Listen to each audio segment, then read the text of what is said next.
From the Weather NorCal Command Center, this is your morning update. Well, it was definitely quite an active day for some of us, especially the north end of the valley around the Redding area and some of the surrounding areas. So, for example, there were areas in Redding that did see over 3 inches of rainfall with yesterday's rain. And let's say, for example, around the old Shasta area, over 3.5 inches of rain. So again, it just depends on where you are, because there are other areas that just didn't really see any rain at all.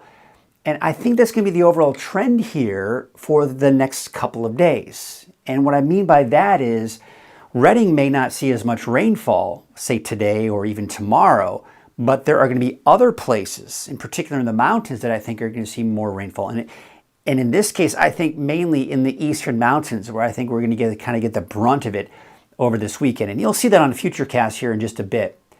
But let's just walk you through what's going on here. Overall, we still have more showers and thunderstorms in the forecast for both today and tomorrow. And I'm going to be 100% honest with you. I'm saying here that it's going to be dry and mild for Labor Day. And there's a pretty good chance it could happen. But I'll be honest with you, I'm not 100% convinced that that's going to happen. I'm beginning to see some indication that Monday or Monday night, we could be looking at the potential for at least some stray activity here. But again, we'll get into that a little bit later. And then highs should stay below normal through next week. Even though it's going to warm up a bit, we'll keep those temperatures below normal. All right, so here's a look at what it looks like in the valley here for today. You've got the raindrops coming from those clouds here. But quite honestly, I think most of it's going to stay east of the valley here, and not to mention west of the valley. Most of it will be in the higher elevations. But we do have the clouds out there. Temperature is still pretty mild, only reaching somewhere in the mid-70s for this afternoon. Now for the mountains, pretty much everywhere has the chance for showers and thunderstorms. And I think the East Mountains is where it's going to be most active, which we'll see here on Futurecast right here. All right, so here's what it looks like through the day. You see where most of the activity is here.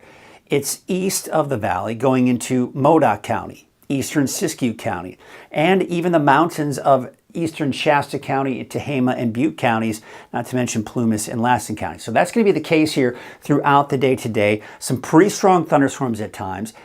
And, you know, the thing is, we could even be looking at the potential for some localized flooding and maybe even some mudslides and debris flows. So these are areas we're going to have to watch here closely if you do have to travel in those areas. Meanwhile, you'll notice there's really not much activity being showing up, that is, in the valley. But you can see to the west, a few thunderstorms here popping up in Trinity County. Now, look at this. As we go into the overnight hours tonight into tomorrow morning, looks like we have another disturbance kind of coming on up. Now, this one is going to be really close. It's going to be riding into the foothills just to the east of the valley. So places like Chico could quite possibly get caught up in some of this action here late tonight, early tomorrow morning. Okay, now we're going to take you into about 8 a.m. tomorrow.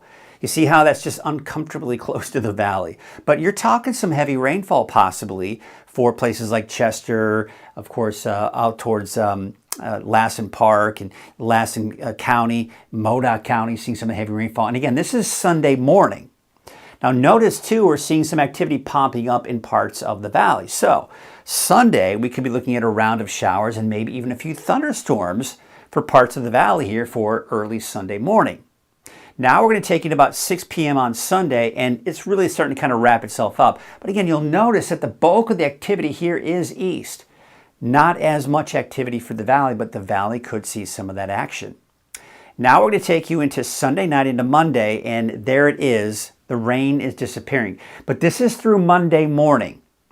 I want to show you this long-range forecast model because this is going to take you to about 6 p.m. on Monday, and it's still keeping us dry. I do want to mention that for the last few days, the European forecast model, which this isn't the European forecast model, this is the GFS or the American forecast model. So the American forecast model right here showing it's dry. The European forecast model the last few days has been putting showers and thunderstorms in the forecast for the mountains for the last few days here for Monday. Okay, so the GFS is picking up a little bit on that, and I'll show you why. Because here we are Tuesday morning at 8 a.m. See how it's picking up on some activity here, possibly for some of us in the mountains, and then maybe even into the afternoon off to the east. So what that tells me is that at least the American forecast model is picking up on that potential. So as I mentioned earlier, This is the reason why I'm not 100% convinced that it's going to be dry for your Labor Day. So it looks like we could be looking at showers and thunderstorms today, tomorrow, and maybe even quite possibly into Labor Day. But the rest of next week is looking dry with those below normal temperatures. Now, I almost hesitate to show you this map because when we're dealing with isolated showers and thunderstorms here, you can't really look at a map like this and go, oh, Susanville's going to see 1.3 inches of rain. Most likely it's going to be more or less than that. It just depends on where these thunderstorms develop. But what this map can show you is a nice footprint of where the bulk of the rain is going to be, right? So we're seeing indications of over an inch in parts of the eastern mountains and even getting close to that, over half an inch in Modoc County. You'll see that we're not seeing much activity here, very much rainfall in the valley, indicative of what we saw in Futurecast, right? You head off to the west, and yeah, we're seeing a little bit more out into Trinity County, even some of the inland areas of Del Norte and Humboldt counties. But again, you can see the bulk of it is what I'm expecting to see here through Monday morning in the eastern mountains. I think that's where the bulk of the rain is going to be. All right, so let's take a look at your forecast for today. And again, this is what we call that broad brush forecast, right? Because everyone in the mountains has a chance for showers and thunderstorms.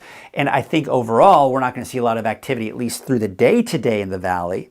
But later tonight, early tomorrow morning, you saw that on Futurecast, maybe around Chico and even Red Bluff, seeing some activity as well, and maybe even Redding as well. But you get the idea. Most of it should be in the mountains here for today. All right, let's go and take a look at your 7-day outlook. And there you can see, of course, I've got it dry for your Labor Day, but stay tuned. I may be including a chance here for Monday or maybe even Tuesday. We'll see. But for now, I'm keeping Monday dry and then should be dry through next week. All right, we take a look at your 7-day outlook for the valley. Get a bit of what I call a broad brush because we've got the slight chance today, especially tonight into tomorrow morning, and then even tomorrow afternoon, maybe a little bit of activity here for the valley as well. And then for your Labor Day, I am pretty convinced that the valley should be dry on Labor Day at least. But temperatures will increase a little bit for next week, but still below normal with highs in the upper 80s to low 90s.